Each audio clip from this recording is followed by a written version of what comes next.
Welcome to TRS Clips, the channel that we hope is like a brain workout for you. जिनकी शादी अब तक नहीं हुई है, कुछ ऐसे प्रैक्टिसेस हैं क्या जो आप कर सकते हो अपने पार्टनर के साथ, जिसकी वजह से आपकी मैरिज थोड़ी बहुत फुल प्रूफ हो जाए? फॉर एग्जाम्पल, कहा जाता है कि एक फाइनेंसेस की कॉन्वर्सेशन करनी चाहिए, हेल्थ की. You should be disclosing completely about your health. So many cases, sorry I'm interrupting you. इतने सारे हमने केसेस देखे हैं कि उन्होंने उनको बताया ही नहीं. अगर मैं स्किज़ोफ्रेनिक हूँ, I am just give an example, कोई मुझे मेंटल हेल्थ इशू है या मुझे कोई और फिजियोलॉजिकल इश्यूज है जो मुझे मेरे पार्टनर को बताना ज़रूरी है. और फिर काफ़ी सारे केसेस आते हैं शादी के बाद, जब एक्सपोज हो जाता है तभी marriages go south. Because trust has been broken नहीं, very early. Trust has been broken and you not disclosed. तो लॉ में एक कॉन्सेप्ट है for annulment of marriage which is called fraud, which means कि अगर आपने शादी से पहले जो इसेंशियल पार्ट है आपके रिलेशनशिप के बारे में, उसके बारे में आपने डिलिबरेटली नहीं बताया अदर पार्टनर को, और दूसरे पार्टनर को शादी के बाद पता चला, तो आपने एक in the marriage law you have committed a fraud on that person. Wow. Okay. So that's how it is. तो इसीलिए आपने जैसे कहा, आई इंटरप्टेड यू, पर जैसे आपने कहा कि एक दूसरे के बारे में उनका फैमिली बैकग्राउंड देना बहुत ज़रूरी है. सपोज़ मेरे पेरेंट्स में बहुत वाद होते हैं, बहुत सपोज़ वायलेंस होता है या डिसएग्रीमेंट होती है या झगड़े होते हैं, I have to tell this to my partner. क्यों? हाँ, क्यों? Good question. क्यों? क्योंकि उसको पता होना चाहिए कि ये मेरा बैकग्राउंड है. आप अगर कहोगे कि ये बात आप नहीं बताओ और आप छुपाओ, पर ये आपके मन में कहीं ना कहीं तो उसने साइकोलॉजिकली इफेक्ट हुआ है, और ये psychological effect may be translated once you get married. Yeah, I'd look at it like an exposure of your own mental health. कि ये देखो, मेरा बचपन ना ऐसा गुजरा है, ये मेरी सच्चाई है, तो प्लीज आप बस ये जान लो मेरे से शादी करने से पहले. यस. या किसी फैमिली मेंबर को, उनको खुद को नहीं, कोई मेंटल हेल्थ इश्यूज है, जैसे अभी आपने मेंटल हेल्थ कहा, कई जेनेटिक होते हैं, कई हेरिडिटरी होते, तो ये सब डिस्क्लोजर देना चाहिए. ये सब होने के बाद बता दिया तो देन योर कॉन्शियंस क्लियर कि मैंने कुछ छुपाया नहीं है. Vice versa, I am talking about both the party. ये अगर होता है तो उसमें थोड़ी एक मैच्योरिटी भी आती है रिलेशनशिप में, और एक्सेप्टेंस भी ईजिली हो जाती है. यहाँ आपने फिजिकल और मेंटल हेल्थ को हाईलाइट करा है. Do you think one should also reveal financial health? Yes, of course. Like what?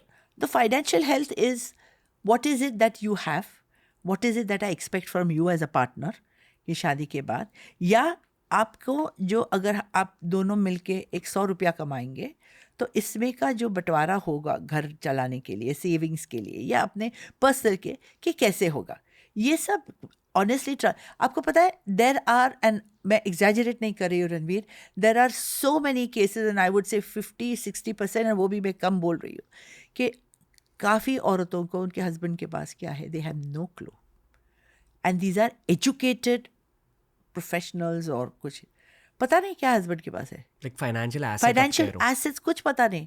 कई बिजनेस फैमिलीज में उनके इनकम टैक्स रिटर्न्स भी द हस्बैंड के जो सीए होते हैं या फैमिली के सीए होते हैं, वो जस्ट साइन करते हैं, they don't even know what they are signing. कि काफ़ी सारे उनके बिजनेस फैमिली में तो हमने देखे हैं जो औरतों के पास लोन लिए हैं उनके अकाउंट में, अभी लोन तो उनके शीट पे आ गया, इनको पता भी नहीं है, इन्होंने साइन कर दिया, अगर मेरे इस पे आ गया तो I am liable for the loan. तो ये काफ़ी सारे जो नुआंसेस होते हैं जो शादी के बाद होते हैं, वो एक क्लैरिटी होना ज़रूरी है, स्पेशली इन बिजनेस फैमिली जहाँ पे जॉइंट फैमिली सब होता है. दूसरा ये बहुत ज़रूरी है कि कितना बताना चाहिए और कितना नहीं, ये भी एक सवाल होता है. Should I tell that I'm earning say 1,000 rupees a month, or should I say I'm earning around 500-600 a month? इसके पीछे दो कारण हैं कि उसको समझ में आना चाहिए कि मेरे पास 500-600 का ही है, तो let's live in that. One of the reasons is कि हम थोड़ा डिसिप्लिन के रहेंगे, फ्रूगल रहेंगे, ऐसा वेस्ट नहीं करेंगे, एक डिसिप्लिन के लिए होता है. काफ़ी जन को ये होता है कि उसको कंप्लेसेंसी नहीं होनी चाहिए, मेरे हस्बैंड के पास इतना पैसा है, why do I need to do anything, मैं तो ये कर सकती हूँ। हम देखते हैं जब डिवोर्स को हो जाता है, हम पूछते हैं कि आपके हस्बैंड के पास क्या एसेट्स है, अगर कोई औरत आती है तो आई हैव नो आइडिया। आपके हस्बैंड का बिजनेस क्या है? उनका प्लास्टिक का बिजनेस है, वो मुझे पता है। अच्छा, तो उनकी ईयरली टर्नओवर क्या है? नहीं पता, कुछ नहीं पता। आपको घर में कितना पैसा देते हैं, वही सब करते हैं, और मेरे खर्चे। So this is as basic as that. On some level यहाँ हस्बैंड्स, आपको अशरफ हकीमी पता है? हकीमी एक बहुत मशहूर, बहुत सही फुटबॉलर है। I know Hakimi, of course. हाँ, उन्होंने उनके सारे एसेट उनके खुद के मम्मी को दिए। I know that, I heard about this, या। और कहते हैं कि इंडियन लीगल सिस्टम में भी ये एक लूप होल है कि आप अपने सारे एसेट्स माता या पिता के नाम कर सकते हो, तो अगर मान लो आपका डिवोर्स हुआ तो आपके एसेट्स की प्रोटेक्शन हो जाती है। तो इसके लिए इसके 2 नुआंसेस है, ओके। अगर आप शादी से पहले करते हो, और अभी उसके बाद मैं आपको प्रीनप के बारे में भी बताऊंगी, तो इसका बहुत ज़रूरी है। अगर आप शादी के पहले गिफ्टिंग कर देते हो पेरेंट्स को या भाई को या बहन को, एब्सोल्युटली फाइन। पर शादी होने के बाद अगर आप ये करते हो without the consent of your wife, शादी के बाद आफ्टर द मैरिज, अगर आप करते हो without the consent of the wife, तो कोर्ट ये नहीं पूछेगा कि आपने ये क्यों किया। आपका पैसा है, आप जो चाहे कर सकते हो, ऐसा ज़रूरी नहीं कि आपको वाइफ को ही गिफ्ट देना चाहिए। जी। पर कोर्ट ये कहेगा कि जो आपने किया है वो क्या आपने ये सोचा है कि मैंने अपने वाइफ के लिए क्या सिक्योरिटी बनाई है। जब आप ट्रांसफ़र करते हो या गिफ्ट करते हो, what is the security you have created for your wife. Basically अगर वो होम मेकर हो तो, जो अगर प्रोफेशनल हो तो उतना भी कुछ होता नहीं है, बिकॉज उसका खुद का इनकम होता है। But somebody who is a home maker, उसके लिए क्या आपने वो सोचा है? और ये आपने ये फ्रॉड जो किया है, which is gifting to your parent, उसमें कोई गलत बात नहीं, ये आपका पैसा है, आप जिसको चाहे दे सकते हो, but not at the cost of depriving the wife. मतलब लीगली कोई प्रॉब्लम नहीं है, आप कह रहे हो? Like it's probably ethically incorrect. No, even legally problem होती है, because then they look at this transaction as a deliberate fraudulent transaction. Okay. तो वो मन में रखते हैं, वो कुछ बोल नहीं सकते, बट जब ऑर्डर देंगे एलिमनी की, दे विल कंसिडर कि इनकी वेल्थ सपोज 2 crore थी और उसमें से उन्होंने ट्रांसफर कर दिया। बहुत सही footballer Hakimi. I know. You know yes, Hakimi? I know. Yes, I mean I've seen him. Okay. Absolutely.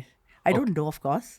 But this case also we learned as to that how he has done that, कि उन्होंने सब उनके माँ के नाम पे किया था, leaving very little for the wife. क्योंकि आजकल क्या हो गया है कि काफ़ी केसेस में गोल्ड डिगर्स है, 1 साल 2 साल शादी कर ली and then they want to claim. और आपको ये भी पता है कि इंडिया में 50% ऑफ डिवीजन ऑफ एसेट्स नहीं है, औरत को 50% जो मैरिटल एसेट्स है उसमें हक नहीं है। तो ये सब काफ़ी नुआंसेस है, but that we can discuss later. ये इंडिया की रियलिटी क्या है लड़कियों के लिए स्पेशली, जो आपने कहा कि 50% वाला? तो आई गिव यू कंपैरिजन। अगर आप कोई यूएस के वेस्ट कोस्ट के स्टेट्स लेते हो, तो वहाँ पे होता है कि शादी से पहले जो कुछ है वो आपका है, हस्बैंड का, उसके पास समझो $100 है, वाइफ के साथ $50 उसका है। शादी के बाद आपने कमाया, मैंने कमाया, दोनों ने कमा के when we go for divorce, suppose 500 crore हो गया या $500 हो गया, तो फिर वो वर्टिकली स्प्लिट होता है, हाफ माइनस द डेट्स, उस पर मॉर्गेज हो, कोई डेट्स हो, वो सब करके वर्टिकली स्प्लिट। इंडिया में वो लॉ नहीं है। इंडिया में है 1/4 of the income of the husband is what the wife gets if the wife has got 0. Every month? Monthly हो सकता है, या वो एग्रीगेट करके वो लमसम भी दे सकते हैं, कभी कभी ईयरली पेमेंट्स भी होते हैं। It all depends on the facts and circumstances. Thank you for consuming this clip. दोस्तों, अगर ऐसे ही और क्लिप्स एक्सप्लोर करने हैं तो इस चैनल के प्लेलिस्ट्स को ज़रूर एक्सप्लोर करना।